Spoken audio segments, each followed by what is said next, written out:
Hey YouTube, it's Soju here, and it's been 3 days now after getting my iPhone 13 Pro Max. And today I want to share with you an in-depth review and my experience using this phone.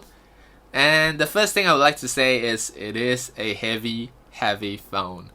It is 240 grams, slightly heavier than last year's model, which is about 220 grams. So if you do not mind holding a larger and heavier phone, go with the Pro Max because you will not regret the battery life. Okay, the second point will be the battery life, and it is 2.5 hours more than the 12 Pro Max. So you do get a full day battery depending on how you use it. A regular user will definitely get by with a full day battery. For myself, I go out from my house about 7 a.m. and I come back home about 6 p.m. So that's 11 hours outside. I still get a balance of 50% in my battery life. So it is superb. Okay, and speaking of that, let's talk about the displays. The displays is 120 Hz ProMotion display, which is the first time ever in an iPhone. So if you're using an iPhone earlier than this year's Pro lineup, you're definitely using a 60 Hz display. So can an average user tell the difference between a 60 Hz and 120 Hz? I would say it's difficult for them to tell, but if you have come from a Samsung or an Android device that has 120 Hz, you'll definitely be able to tell if I were to give you a 60 Hz iPhone display. So it is quite dangerous. After using this ProMotion display at 120 Hz, it is very difficult for me to go back down and downgrade to an older version of the iPhone. Another noticeable difference is the sound quality of this new phone. Comparing it to the previous iPhones that I had, it is much louder and the sound quality is even better. I have even put it to the test, and I tested out with my iPad Pro, which I had from 2018, which has 4 stereo speakers, and comparing it to only 2 on this phone. But they sound almost the same. I even used the noise meter to test on both of them. Both of them had about 78 decibels.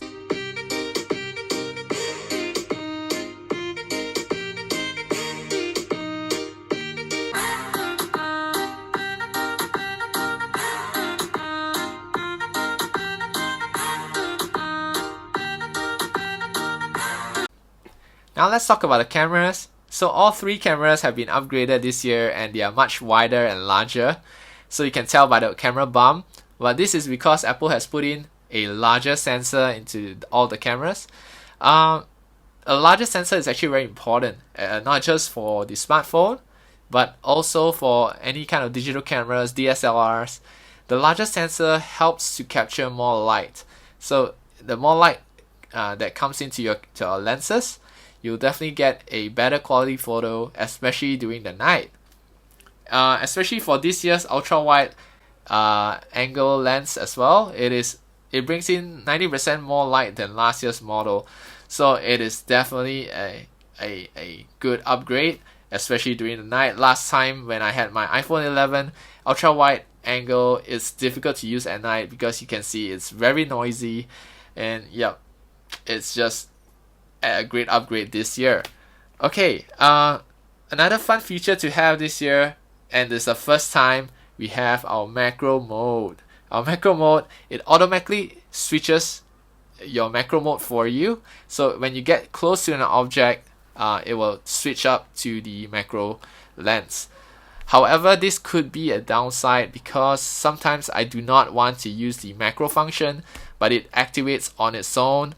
When you get close about 10 cm to an object, you will definitely see it swap. This feature may get a toggle next time by Apple. We hope that they will release a software update soon to make sure that you can switching it on or off. So we have to wait for Apple to release in a future software update. Okay, let's talk about the video quality. Apple has always been leading in their video quality. Ever since the iPhone 11 Pro Max, the videos have been great, but this year, because of the larger sensor, you get a better video quality at night. So it is slightly improved even for the dynamic range and the contrast ratio. It is always, every year they tweak it, every year it gets better, and this year is no exception. It is slightly better than the 12 Pro Max, but you can really tell the difference when you film at night because of the larger sensor. As well as their video stabilization. Their stabilization is actually very good.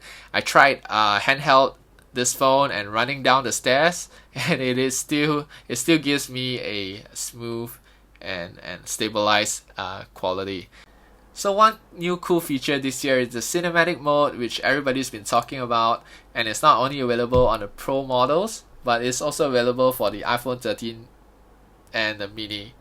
Okay, but it is not perfect. You can still see that there's some blurriness on the edges, but Apple's gonna improve it. So a few years later, you might see a very good cinematic mode, just like what they did with the portrait mode when they started it in the iPhone 8, and now the portrait mode has been greatly improved, and it's gonna be the same for cinematic mode. So this is the first year, but it is still a good function to have, especially if you're a filmmaker, not a pro filmmaker maybe, but a social media filmmaker. You'll definitely make good use of it, or even using it with your family is definitely a good feature to have. After hearing all the features and the cool functions of the iPhone 13s, the big question is, should you upgrade? And which one should you upgrade to? So let's just break it down into the pros and the regulars. So the pros being the Pro and the Pro Max, and the regular being the regular and the mini. If you're someone who values cameras and you want the best camera system around in the iPhones this year, the Pro ones is likely your choice. This is because they have the telephoto lens, which allows you to zoom if you like portrait photos, and you have the macro mode. The macro mode, which if you like to take photos close up, this is one of my favorite features. Yeah, if that is you, yeah, Pro models is the one to get. And you have ProRes, which is coming soon, which you can film in high quality, especially for those content creators and filmmakers.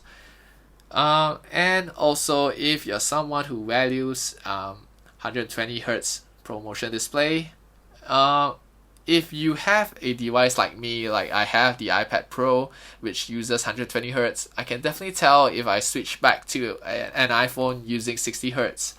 So this is one of the reasons why I got the Pro model this year. So the next question is, should you get the Pro or the Pro Max?